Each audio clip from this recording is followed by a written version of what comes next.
Waiting on. Oh, there we go. We're gonna add him in right here. Tom. Yay! There he Yay! is. I was Oh just my telling gosh. folks that I they are was gonna be able to see it. I know you've technology been. sweats. I've got technology sweats. I can't do this. No, you can't have Oh. technology sweats because now it's all over. Now we're chilling. You're in London. I'm over hmm here in Los Angeles, and we're just going to get to chat about the fifth season and all the previous seasons of Lucifer and how excited we are that you're about to come back. So I there's know. no reason to stress. So first of all, we have to start with like the big news, which is that myself, like a bunch of fans of the show, were kind of bummed because we thought this was going to be the final season, and tricky y'all announced that we're going to get a season six. So how did do, that happen? do not blame me. I spent the entirety of season 5 believing that that was the final season of Lucifer. So I'm with you. I was surprised as you were, to be perfectly honest with you. And we were not that far from finishing season 5 on what I believe was going to be the end of the show. So it was a shock, but also again like huge testament to the fact that people seem to really like the show, and it just won't die. I mean, it's a show with a lot of the afterlife, so it doesn't seem Yeah. crazy that it keeps being resurrected. You know, it's Well, got all that. When Lucifer said in the pilot numerous times, "I'm immortal," he definitely meant it. Yes, I mean, seriously. Well, so how did they tell you guys? Because again, like we didn't know, and then they come out with that great graphic with the like six, which I thought was hmm so fitting. So Yeah. how did y'all find out like, okay, this is happening? And then what kind of changes did y'all make? Because I think y'all are like doing your Ooh. farewell tour, and they're like, we're bringing the band back together. I know it was really well. We were filming season 5, and we were probably about, I would say, gosh, only about a month away from finishing. And then Joe and Ildy said, "We need to talk to you." So I went and talked to them, and they said, "We've just been asked about doing another season." And I was like, "You are kidding."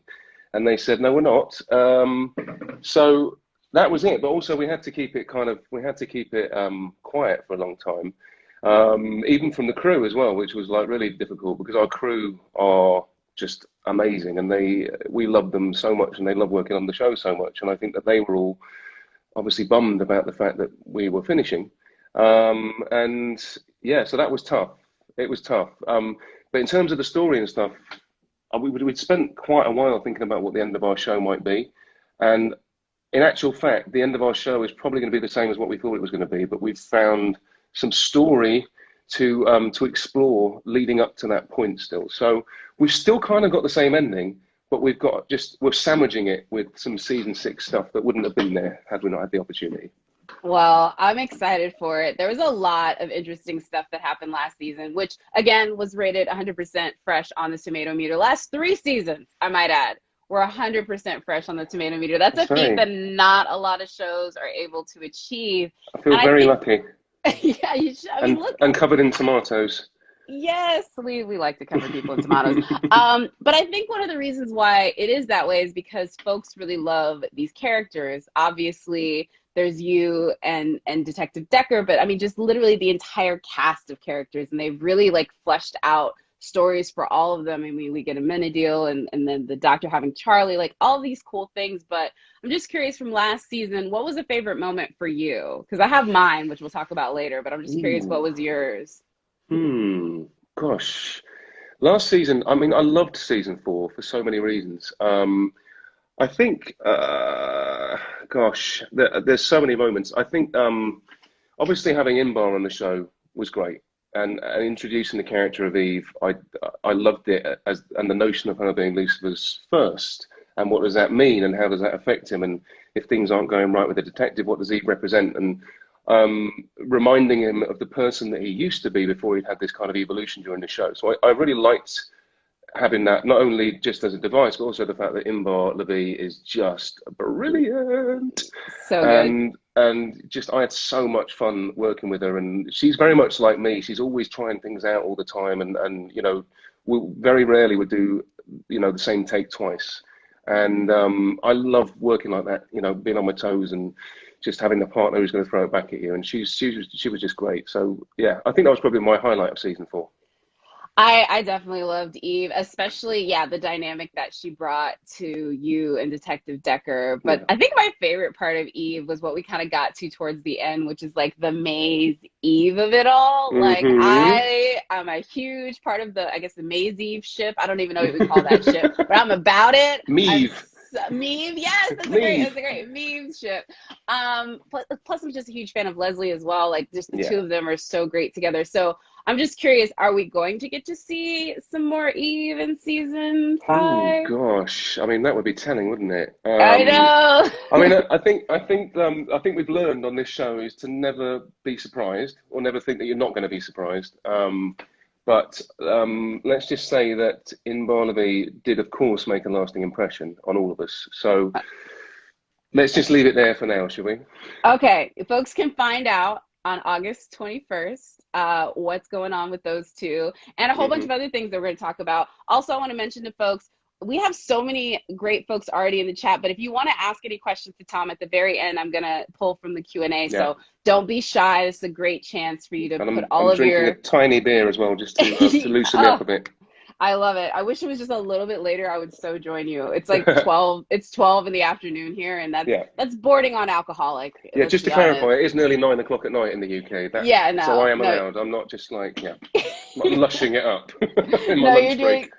you're doing great. Another thing that I think folks are going to be interested in. So let's talk about where we left off in season 4. So Yeah. season 4, you know, Lucifer goes through this triangle with Eve and Detective Decker, and then there's the whole Charlie aspect of it, and everyone's worried about the prophecy. And basically, at the end of the season, sorry, spoiler alert, you know, you guys confess your love. Lieutenant Decker and Lucifer confess their love, but then you go back to hell. So Hmm. like, what? That's not fair. So Well, I think so Lucifer was learning that it was time that he needed to do something for the greater good. And he realized, unfortunately, that his presence on Earth was threatening the people that he actually cared about. And he's not used to caring about people, so he's never had that equation to figure out before. But I think, unfortunately, he found himself in a place making some kind of, sacrifice. And, that in itself is an evolution for the character, but it leaves us very, very unsatisfied in terms of Decker Star shipping and how far they literally are from each other now.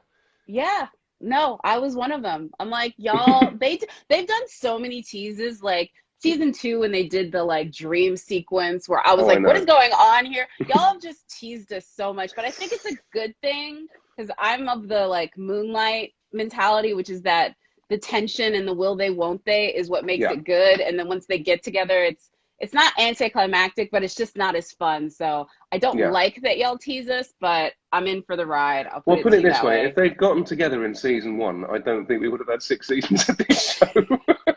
Fair, fair. That's fair. Yeah.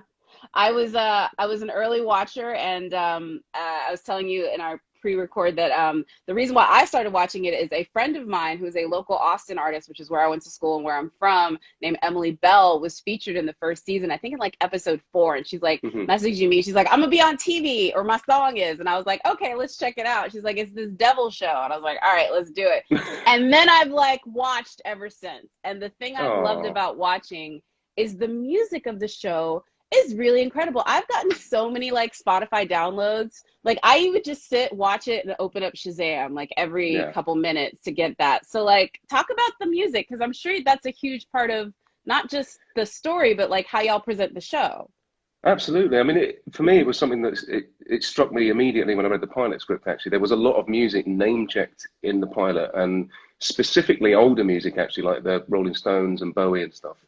And, that was a big part for me of Lucifer's character, that he had a love of music. Music was a language that he understood, and it was a language, that when, for example, we had the Father Frank episode in season 1, he is able to, connect with someone, the most unlikely of people he connects with through music. And I sort of, as Tom, share that same sentiment. I think music is amazing and it's been a big part of my life. So I was really keen to keep good music on the show after the pilot. And we talked, I'm always annoying them with song suggestions and stuff of things that could be used and whatever, but mainly just because like we can get a tone of stuff. For example, if you want to use a Rolling Stones track, it's really expensive. So you can listen to Rolling Stones track, and then you can listen to loads of other people that have been influenced by the Stones, that whose music isn't as expensive, and we're able to showcase it on the show. And that's basically how the music has evolved in that sense. And Yeah. subsequently, we just ended up with this really rocking playlist. You know, that's been great. And then we've also had the opportunity to add to it ourselves, which is something I've never been able to do before. And that's been, you know, it's quite mental, really, because music was a big part of my life, because my mum was a music teacher. And you're a pianist. I mean, obviously, you're playing. Well, I'm actually, weirdly, I'm not a pianist. You're not? I thought that was you. No, I'm really good at air. Listen, I'm really good at air piano. I'm playing it right now. Look, but basically, yeah, no, I sing, I play guitar, I play a very sexy instrument called the French horn. And, you know, music was a huge part of my life. But when I became an actor, or when I went to drama school, there's a big differentiation over here between people who do musical theatre and people who do dramatic acting. And I went down the dramatic acting route. And so subsequently, I lost music in my life for a long time. And then just by accident on Lucifer, we were doing, so the music had been established as part of the character, but the singing part of it came from a night out that we had during season 1 filming when we were up in Vancouver, and we all went out and got a bit drunk and went to a karaoke bar with our showrunners, and I sang at the karaoke, and they were like, "Oh my God, you can sing!" And the next thing I know, like, I get a script of the next episode, and it's Lucifer singing Cinnamon, Nina Simone, and that's where that sort of all started. But it's been weird that, you know, I fell in love with singing in church when I was growing up, because I grew up in the church, and it's Lucifer that has brought that love of music back to me. So there's a bit of irony for you.